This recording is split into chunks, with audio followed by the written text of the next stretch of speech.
Welcome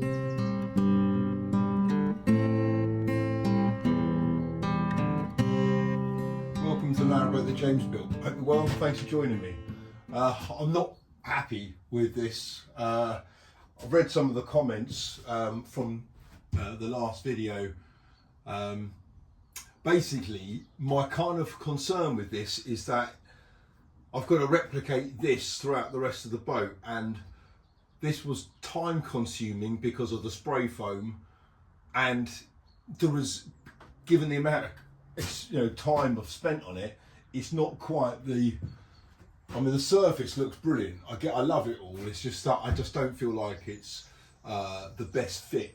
So I think what would be better, and this was echoed in the comments, would be to, instead of kind of going in with all this spray foam and the battens and everything, is to go on with some very thin kind of 3mm ply, and then spray foam behind that a little bit, but that would just give me a nice kind of decent surface in which to mount this onto. I'm okay for height, there's loads of height, so 3mm is not going to make any difference. I reckon that's going to be the way to go. I'm going to have problems when I get to doing the flue on that particular method. It's just not going to be very well installed. And also I've spent a fortune, well, I'm going to spend a fortune on spray foam otherwise. I did, what was that, 6 cans for this, so that's 32 quid just on spray foam, and a board of ply would be what, 20? So I need spray and ply, I think. Right, let's get Travis Perkins. Right, here we go, some 3.6mm ply. That might work quite well. That's the 5mm I think I had as the central core of the pocket doors, is that. That's the walls, 9, but yeah, that will work. What's that, £23 a sheet? Well, it's going to be cheaper than spray foam, but I think I get a bit of a deal with this place. Gotta love Travis Perkins.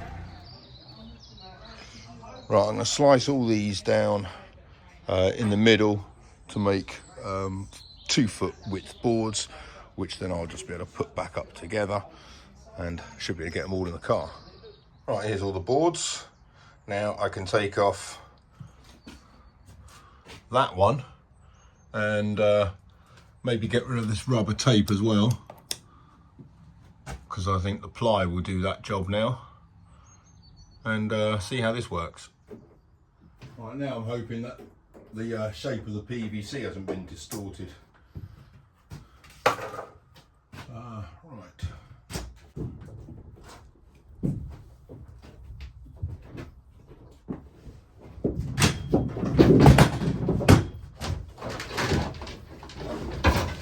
I've made the necessary cuts and holes and stuff on this side of the board.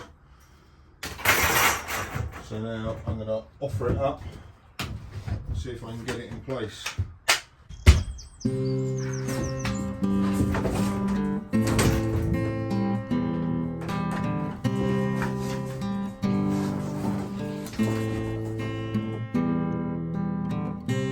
We're back and it's fun, and I smile all the time, 'cause I'm yours and you're mine, and we're back and it's fun.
got me back and it's fine, and I smile all the time, and I'm yours and you're mine, and we're back and it's fine.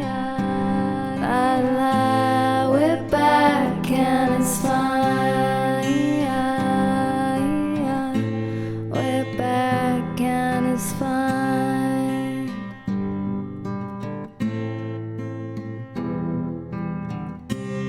Right, put some spray foam in this kind of area here, which is unsupported on this side, and on that side there I went in with some CT1 and did the same thing. So I'm just kind of propping it up and wedging stuff in place so I can let it set.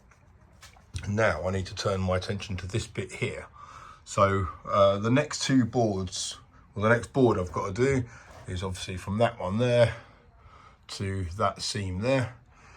And the tricky part is that it's got the fireplace in the way. So when Paul came round and installed it, he said to me, in order to dismount it, it's quite straightforward. Clip that off and it's kind of all just slides apart. So that bit there slides out of there, but to give myself a bit of leverage, I need to, oh my God, look at the state of this place. I need to unscrew the base, kind of give it a little bit of movement, and then basically wiggle off the back of it. I've got this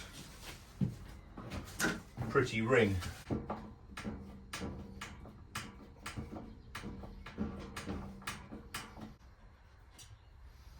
Right, the two screws are out and the cable ties off. Okay.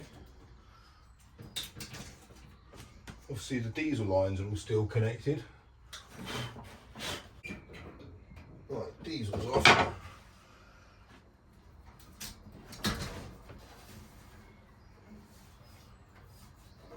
Right, it's there, it comes off. There's literally no movement in that.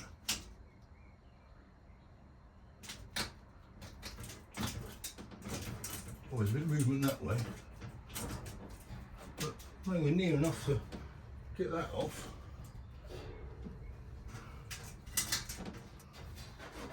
Blimey.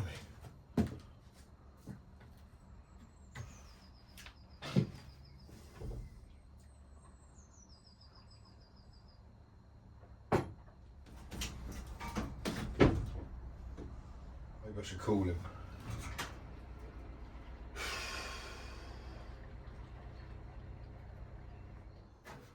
Unless it comes off the back. Aha, it might come off the back. It bloody does.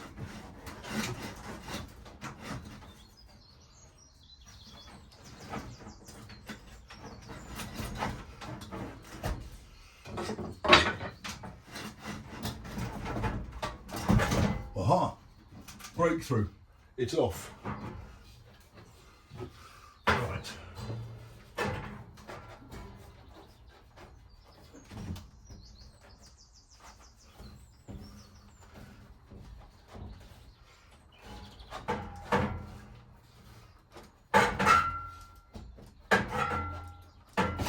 There you go. Happy days. Right.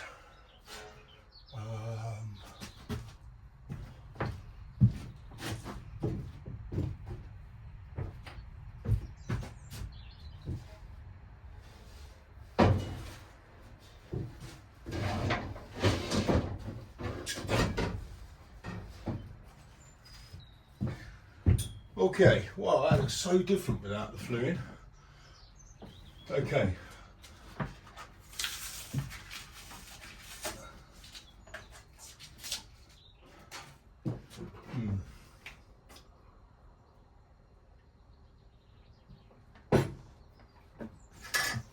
Right, I've measured up the hole for that. Basically, it's going to go that way, and I'm going to cut it basically halfway around there, so it gives me a bit of gap between the timber and the flue. And then I'll do the same with the PVC. So they're basically, there'll be 25mm void all the way around it, which only that will be touching.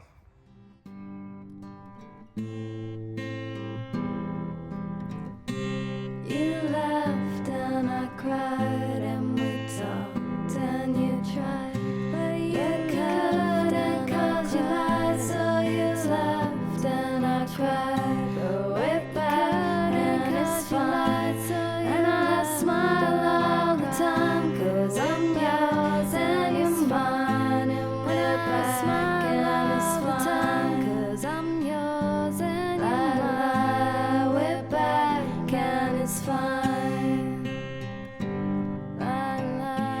We're back and it's fine. Right, I've got to the point now where I'm looking at aligning the flue back into there. And it's made me think that my pretty ring that I was going to use, I don't know if it's just on there, that's not going to, I don't know, I think it could be a bit nicer than that. And that, I mean, that is like wafer thin. Obviously it's stainless. So what I was thinking is making like a ring for that to sit on, and maybe, was it chamfering it? I've got this stuff here, which is oak, which is kind of way too thick, so I'm not going to be using that, but I thought I could use that sapele wood. This is probably going to be the right kind of dimension for it. Yeah, there we go. I just want it to be maybe a little bit wider than that and then come in at an angle. So I'm going to see if I can make a piece of that. That'd be nice. Then I could stain it in that walnut and it will match the other bit of the galley. Right, yeah, let's do that.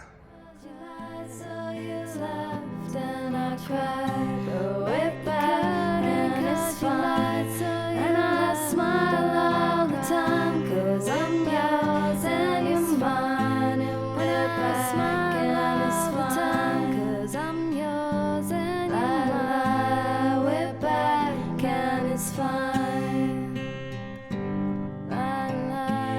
We're back and it's fine. So you're here and I'm there. We pretend we don't care, but don't get anywhere 'cause you're here and I'm there. Now we're back and it's fine. And I smile all the time 'cause I'm yours and you're mine. And we're back and it's fine 'cause I'm yours and you're mine. And we're back and it's fine. We're back and it's fine. So you heard I'm around and you came and you found. So my feet I'm around and you came and you're around. Got me feet off the ground, made my head smile all the time. Got me back and you're mine. And I smile all the time. And I'm yours and you're mine. We're back and it's fine. We're back and it's fine. We're back and it's fine.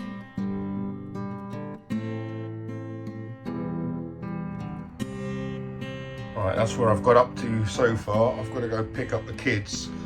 I've trimmed away quite a bit of this now because I've got that sapele ring to go on my pretty ring. So I've cut away quite a bit of this. It's quite far away. I might do a little bit more. Kind of, I've got about up to there to play with. And here it is. So that's what it's going to look like. I think I'm going to have to put screws through it. So I think probably just 4 kind of nice looking screws on the underside of that. But that's what it'll look like. I think that's pretty nice. Yeah, that'll be alright, that will. Happy days. I've got one more coat of the varnish to put on that and then sand it back and then put another coat on. That's come up pretty decent.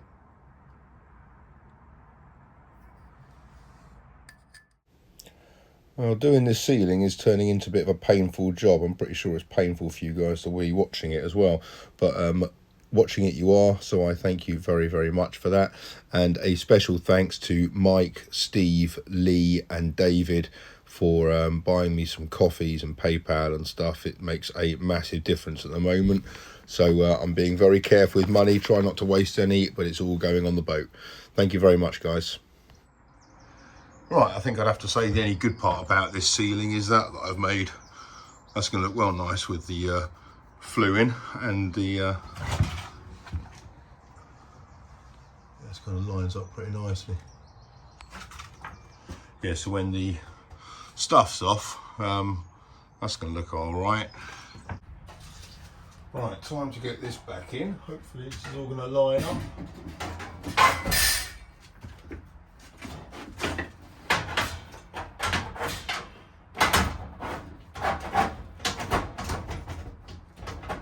That's going on pretty easy. Right.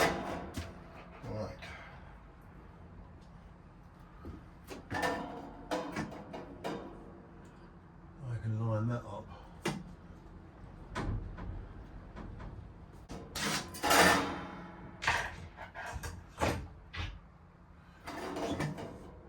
Right, the stove's back installed, the flue's back in, and I'm quite liking that piece.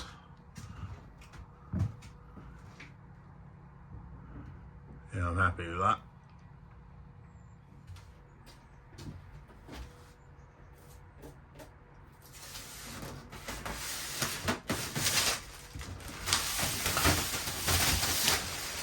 Right, well this board has gone on better.